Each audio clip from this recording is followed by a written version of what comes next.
My name is Christie Arkovich. I am a Tampa student loan attorney, and I posted something on Facebook on Friday on a women's group for attorneys. And it was basically to remind those with the older FFEL loans, FFEL, that they need to take advantage of the opportunity to perhaps think about consolidating those now when the payment restart starts, so that you get credit for all the things that are going on with respect to the extended forbearances, redating the loans to the earliest repayment date. Anyone who's been on 20 and 25-year payment plans of some kind or another, including the two things I just mentioned, the redating and the counting forbearances, now their loans will be discharged at the end of the 20 or 25-year time period. And so when I did that, I had a number of attorneys who asked, how do I find out what I've got? And so it made me realize that, I talk in acronyms, IDRs, public service PSLF, and all these acronyms have to be kind of confusing to someone who has a student loan debt because, you just owe some money, you want to figure out how to repay it. How do you go about doing that? So I wanted to do this quick video on our website, which is arkovichLaw.com. We have a contact us page.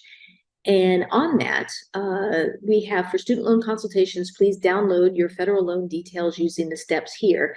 And what comes up when you press the here is screenshots. And it shows that you go on to studentaid.gov and you log in by using your FSA username and password.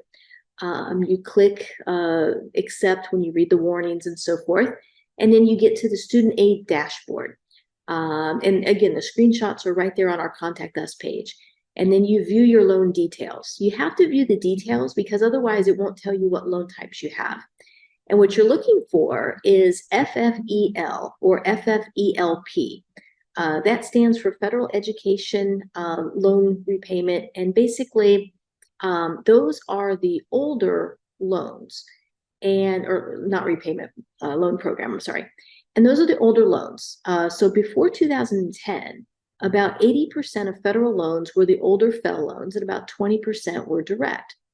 And the FFEL servicers spent quite a bit of time lobbying to continue the FFEL program, but ultimately they did lose, and only the direct program was available for federal student loans after, I believe it was July of 2010. So importantly, if it was before 2010, the middle of 2010, you may have done a consolidation. You may actually have a FFEL consolidation instead of a direct consolidation. You need to change that. You need to think about making that direct loans. Not just if you're public service. I mean, that was a big deal for many, many years that you had to make that change for public service. But now you need to make the change for a number of other reasons too, as I explained in the IDR recount or waiver. It's also a backdoor into public service. So if you have missed the October 31 deadline last year, keep in mind that the IDR waiver does much of the same thing, where you're enabled to count prior time before a consolidation to a direct loan. You don't have to restart that time if you had loan payments under a FFEL loan. That was a huge, huge problem for many years. And I'm afraid that if people don't take advantage of the consolidation to get this IDR recount, that it's going to be still another problem come next year, because the IDR recount, the opportunity to do this, expires at the end of this year, December 31. And so it's important to go on that site on studentaid.gov, look at your loan details, see what you've got. Let's say you have direct loans. Let's say you don't have the FFEL problem, you have all direct loans, but you've got a few of them. Well, if you happen to go to school at different time periods, you may still think about doing a consolidation of those direct loans, and you can do that because they have different disbursement dates. If you consolidate them, they will all be redated to the earliest repayment date of the batch. That's particularly good if you've gone to school and you've bifurcated your education. Let's say you had some direct loans and you went to undergrad, or you went to two different schools. Maybe you did master's or a PhD a little bit later. Whatever it is, if you have it spread out so that you've had a repayment and you went to school again, you can actually have the loans of the secondary school redated to the loans from the first school. Now, that doesn't work if you just went to a 4-year degree and that's it. And think about it. Your loans were deferred while you're in school, so they all became due at the same date, basically 6 months after you graduated.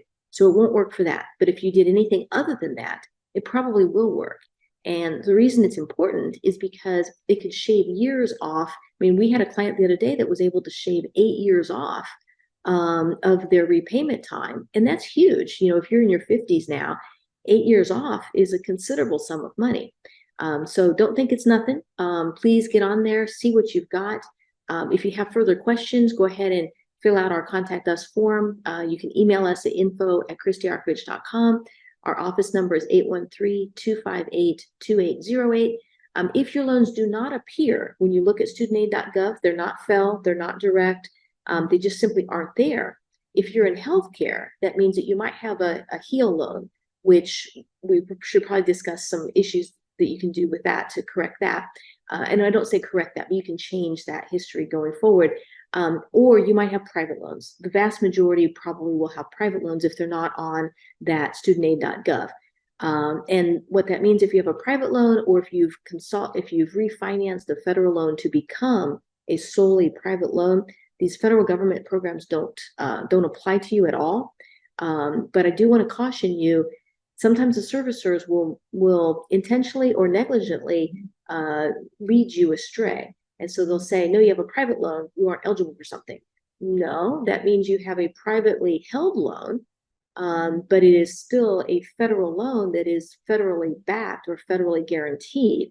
So there's a lot of confusion as to what is a solely private loan versus a federally guaranteed, privately held or commercially held loan. It gets a little messy, but keep in mind, any federal loan of any kind is usually going to be protected by some governmental program, but you might need to change the characteristics of the loan through a consolidation to make it eligible for some of the best stuff out there. Usually that's a direct loan nowadays. Thank you very much for listening. Please subscribe if you don't mind, and also contact us if you have questions.